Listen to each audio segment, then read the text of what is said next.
CBSE class 12 chemistry, इसमें हम लोग शुरू करते हैं आगे अपनी क्लास नंबर 5 और इसमें topic 3 isomerism in coordination compounds. तो हमारा मेन फोकस है NCERT क्वेश्चंस और प्रीवियस ईयर क्वेश्चंस में, पर थोड़ी सी थ्योरी हम लोग देख रहे हैं।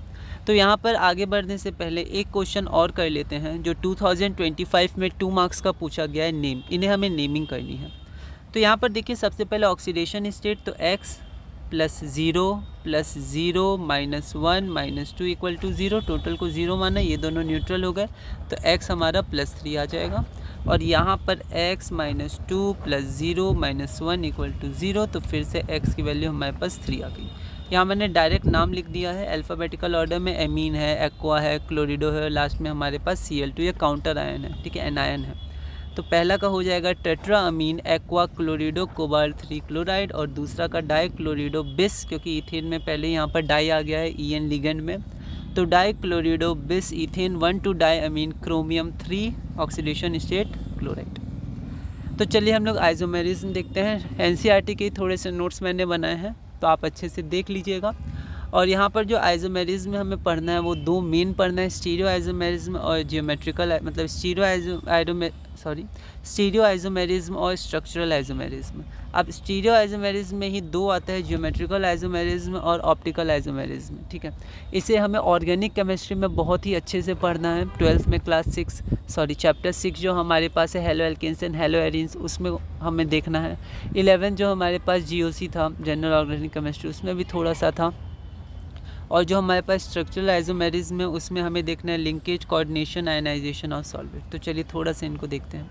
ज्योमेट्रिकल आइसोमेरिज्म में क्या होता है, सिस और ट्रांस जो जनरल होते हैं। हेट्रोलेप्टिक कॉम्प्लेक्सेस में ये होता है। इंपॉर्टेंट एग्जांपल्स जो होते हैं उसमें कोऑर्डिनेशन नंबर 4 या 6 होता है। स्क्वायर प्लेनर और टेट्राहेड्रल, आगे हाइब्रिडाइजेशन VBT वगैरह में हम लोग इसको देखेंगे। और यहाँ पर जो हमारे पास स्क्वायर प्लेनर होता है उसमें जो MAXBL, AXB और L, ये चारों यूनिडेंटेड लिगेंड है, तो इसमें 2 सिस और 1 ट्रांस बनता है। उसी तरह अगर MX2L2 है तो 1 सिस और 1 ट्रांस बनता है। ये स्क्वायर प्लेनर होते हैं। टेट्राहेड्रल में ऐसा कुछ होता नहीं है, ठीक है। तो ये हो गया। आगे अगर हमारे पास MX2L4 है, मतलब कोऑर्डिनेशन नंबर 6 है अगर, तो हमारे पास जो ये 2 X हैं उनका ओरिएंटेशन के अनुसार सिस हो सकता है, ट्रांस हो सकता है। अगर डाइडेंटेड लिगेंड है, क्योंकि यहाँ पर सारी यूनिडेंटेड लिगेंड की बात हुई थी, तो MX2LL मतलब ये डाइडेंटेड है, और यहाँ पर MA3B3, तो आप देख सकते हैं इनके कोऑर्डिनेशन नंबर 6 हो जाएंगे। जो MA3B3 है उसमें फेशियल और मेरिडियनल होता है। आप एग्जांपल देख सकते हैं, तीनों अगर एक साथ हों, है ना, एक कोने में या फिर अलग अलग, उसके अनुसार NCERT में इसको समझाया गया है। फिर आता है ऑप्टिकल आइसोमेरिज्म। इसमें इनैंशियोमर्स होते हैं, डेक्स्ट्रो-रोटेटरी, लीवो-रोटेटरी, DL+- कायरल मॉलिक्यूल्स या आयन जिनकी जो मिरर इमेज होती है वो नॉन सुपर इम्पोजिबल होती है ना, ये सब कुछ बेसिक बातें हैं। फिर ये कॉमन किस में होते हैं, ऑक्टाहेड्रल कॉम्प्लेक्सेस में होते हैं, जिसमें डाइडेंटेड लिगेंड्स होते हैं। अगला हमारे पास आता है स्ट्रक्चरल आइसोमेरिज्म में, तो फार्मूला के अनुसार जो होता है हम लोग देख पाते हैं, जैसे एम्बीडेंटेड लिगेंड, ठीक है। तो लिंकेज आइसोमेरिज्म में जैसे NO2 है, तो ये 2 तरह से बॉन्ड बना सकते हैं, एक तो NO2 N के ज़रिए और ONO O के ज़रिए। तो नाइट्रिटो N नाइट्रिटो O ये हमने देखा है IUPAC में, तो ये अगर N से बनाया नहीं तो O से बनाया, ठीक है। तो इसके अनुसार वो किस अपने डोनर एटम से लिंक कर रहा है, वो लिंकेज आइसोमेरिज्म होता है। उसके बाद कोऑर्डिनेशन आइसोमेरिज्म क्या होता है, interchange of ligands between cationic and anionic entities. Example देखते हैं, तो यहाँ पर देखिए ये कैटायन हो गया पहला वाला, ये एनायन हो गया। तो अभी हमारे पास जो CO है उसके संग NH3 लिगेंड है और Cr के संग CN लिगेंड है। पर यहाँ पर देखिए Cr के संग NH3 और CO के संग CN है, और Cr को आप पहले क्यों लिख दें, क्योंकि अभी कैटायनिक हो गया, पहले एनायनिक था तो राइट में लिखा था, ठीक है। तो ये हमारे पास होता है कोऑर्डिनेशन आइसोमेरिज्म। उसके बाद अगला हमारे पास आता है आयनाइजेशन आइसोमेरिज्म।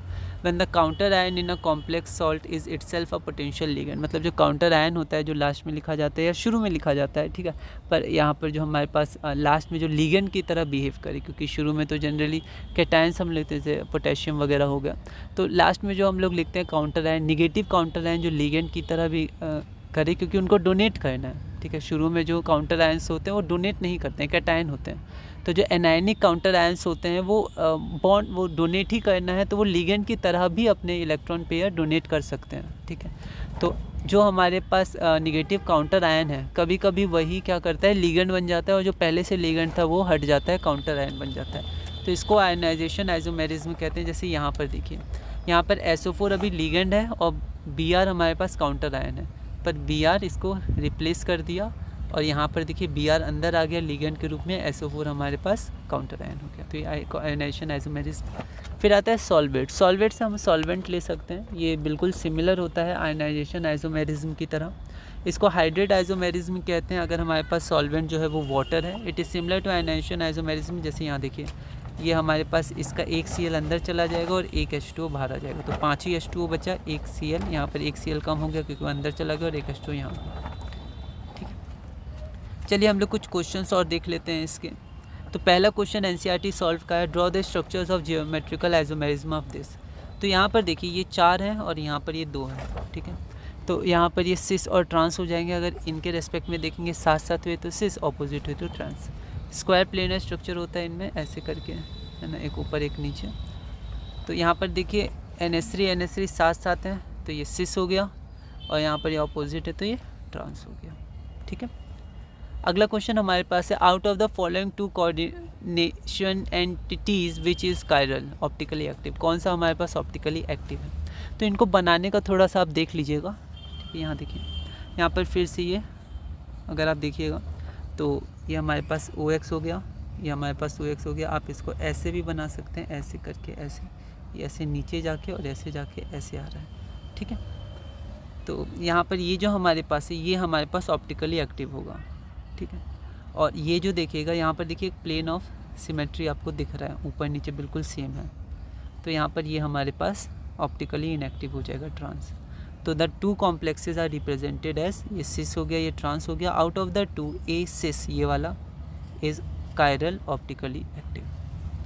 अगला क्वेश्चन हमारे पास 2024 CBSE बोर्ड में 1 मार्क का पूछा गया था, ये दोनों जो कॉम्प्लेक्स हैं वो क्या कहलाएंगे। तो अगर आप देखिएगा यहाँ पर एक बार आप कोशिश करिए, तो यहाँ पर अगर आप देखिएगा तो यहाँ पर NO2 है एम्बीडेंटेड, यहाँ पर ONO है। यहाँ NO2 है तो ये N से बॉन्ड बना रहे हैं, O से बॉन्ड बना रहा है। बॉन्ड बनाने का तरीका, लिंक होने का तरीका अलग अलग है, तो ये लिंकेज आइसोमेरिज्म हो जाएंगे, या लिंकेज आइसोमर। अगला क्वेश्चन हमारे पास 2024 1 मार्क का है, the type of isomerism shown by COCl2EN2। तो देखिए Cl2EN2 यही वाला क्वेश्चन है, Cl2 और यहाँ OX है, यहाँ OX का EN मान लीजिए और यहाँ CO मान लीजिए। तो एक तरह से बिल्कुल सिमिलर क्वेश्चन है, बस एटम्स अलग अलग हैं, ठीक है। तो यहाँ पर ये हमारा ऑप्टिकल आइसोमेरिज्म शो करेगा, ठीक है। अब देखिए यहाँ पर ऑप्टिकल तक का तो ऑप्शन है नहीं, तो यहाँ पर हम लोग जियोमेट्रिकल के साथ जाएंगे। ये जियोमेट्रिकल आइसोमेरिज्म भी शो करेगा, क्योंकि यहाँ पर अगर आप देखिएगा तो यहाँ पर हमारे पास ऑप्टिकल पूछा गया था, कायरल, तो ये कायरल भी है और ये आपका ज्योमेट्रिकल आइसोमेरिज्म भी शो करेगा। अगर हम लोग Cl के रेस्पेक्ट में देखें तो साथ हैं कि अलग अलग हैं, आप देख सकते हैं ट्रांस और सिस। तो ऑप्टिकल भी शो करता है और सिस ट्रांस से आप देख ही सकते हैं ज्योमेट्रिकल भी शो करता है। तो यहाँ पर क्योंकि ऑप्शन में था ही नहीं और हमारा ज्योमेट्रिकल था तो हम लोग ज्योमेट्रिकल के संग आगे बढ़ेंगे, हमारा ऑप्शन नंबर बी हो जाएगा।